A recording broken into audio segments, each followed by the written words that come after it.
Hello everyone, welcome back to another video. Today we're going to be taking a look at the Polish ML gas mask. The ML was produced by the Polish company Faza and was intended to be used by civilians and civil defence during the early half of the Cold War. The mask was designed to protect the face and respiratory systems from nuclear, biological and chemical agents.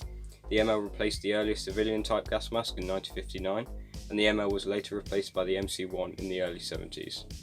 Before we go any further, I would like to give a shout out to the PRL Civil Defence Facebook page for letting me use their very rare photos of the ML in use.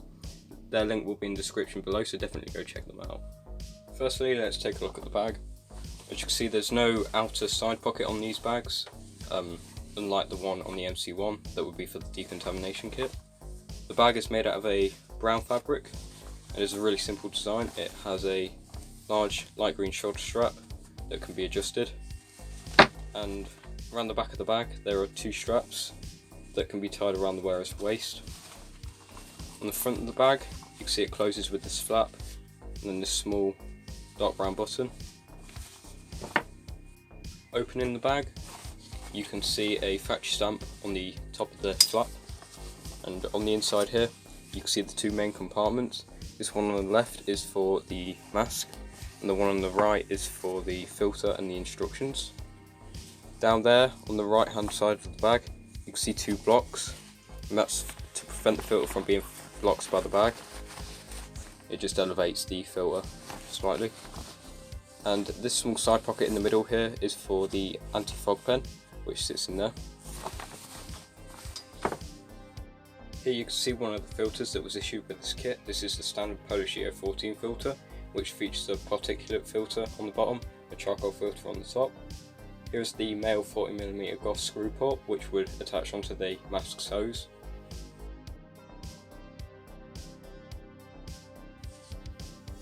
Here would be a date stamp for the filter, but it's faded away on my example, but it's probably a late 60s production.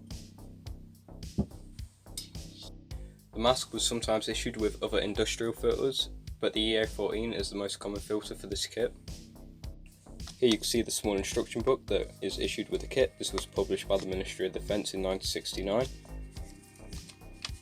you can see all the contents of the kit. You have the bag, the anti-fog pen, the filter and the mask. This is a size guide for the mask. As you can see, that's how you work out your size, and then you have 3 different sizes. These are just showing you how to properly store the mask and how to wear it.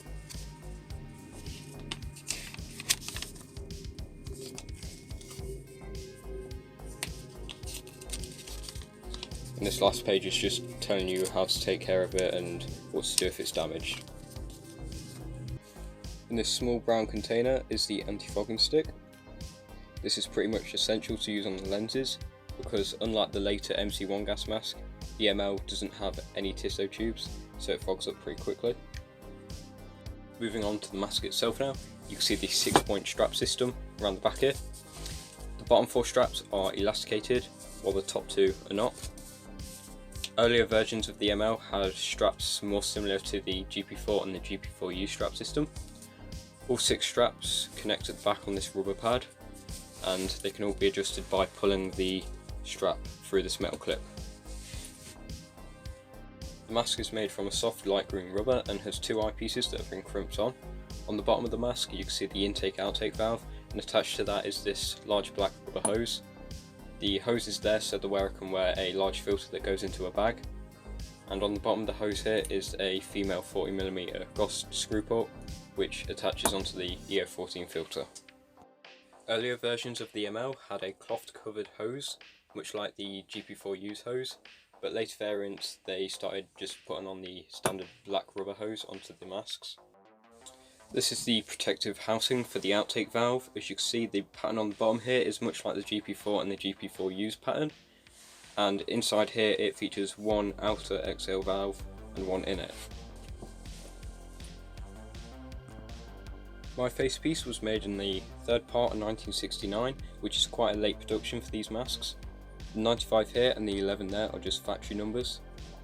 Here is the size stamp for the mask. MLs went up to a size 3, unlike the Soviet civilian gas mask which went up to a size 4. Inside the mask there are two more stamps. This one is a factory stamp here, and there's a faint one here which is a date stamp showing that it was made in 1969. There you can see the two lenses and the intake-outtake valve. This one brings air from the hose and the filter into the mask, and that one pushes air out of the outtake valve.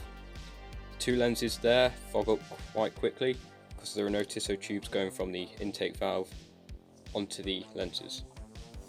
Pretty much concludes our look at the Polish ML gas mask. Feel free to ask any questions in the comments below and I'll try my best to answer them, and I'll see you in the next video. Goodbye.